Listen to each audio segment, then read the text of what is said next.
health care and they're not going to be able to get their prescriptions. But I would encourage not to take a pill a day and skip a day, or take somebody else's pill. None of that is going to help you. But making sure that you, number one, treat yourself and your health as first priority.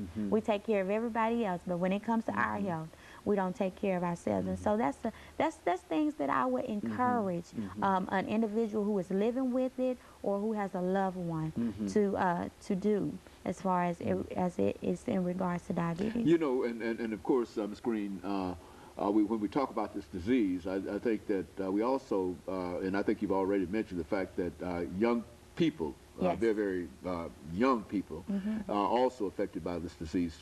Now, what can you say in reference to what you're doing at Matthew Walker in terms of identifying some of these young people that you might see? You know, we work primarily with the adults, but definitely we have a pediatric department that is on top of diseases and current information as far as children.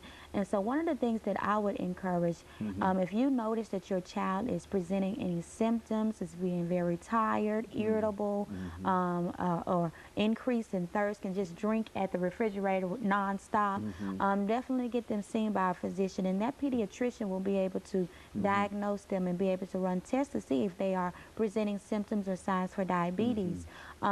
If they are, you know, sometimes children deal with things differently than adults.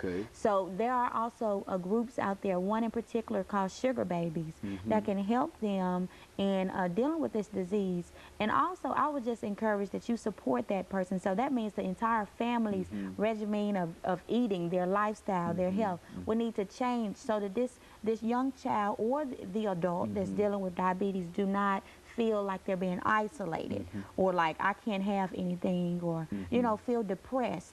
There are times when people do feel depressed, and so we want to make sure that that the atmosphere is set and is open for the entire family to be able to discuss it, and for those who don't have it, that you can talk about it so that they can prevent other people in their family from getting it.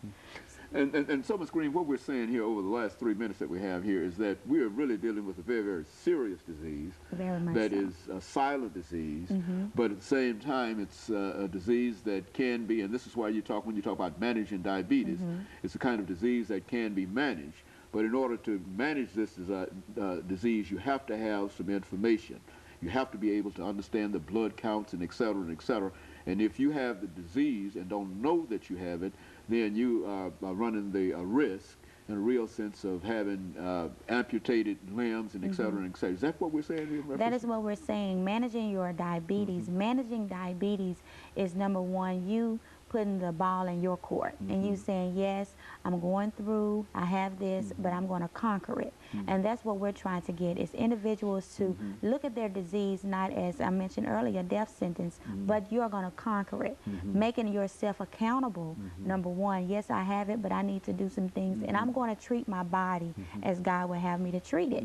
And when you do that and you put yourself first, you start to take care of your health, you will see not only will you prolong or prevent some of the complications from coming, but you will have a much healthier life. And those around you will be successful as well, because you are. Well, look, in terms of the last minute and a half we have here, let me put this question. Do you think that the Matthew Walker Center, a comprehensive health center, is performing a real need within the catchment area that it's in? Oh, most definitely. You know, we have, we're right in the heart of downtown. So we have, like I mentioned, several community outreach initiatives that have been birthed out of Matthew Walker. And we know, though, that we can't be successful without the community.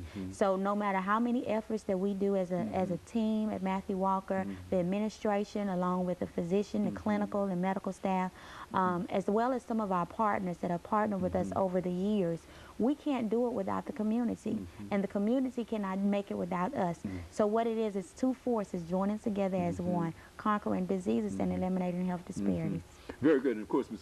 Green, let me, over the last 45 seconds that we have here, thank you for bringing that excellent information in reference to diabetes. And I'm sure that those members of our audience who might sort of suspect that they have something wrong with their bodies will be able to react to it.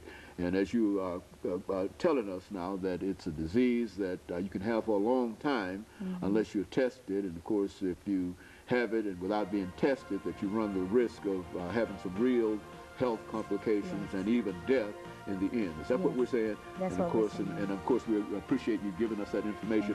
And let me encourage our audience to tune in again next week for another informative edition of Comments. Thank you and good morning.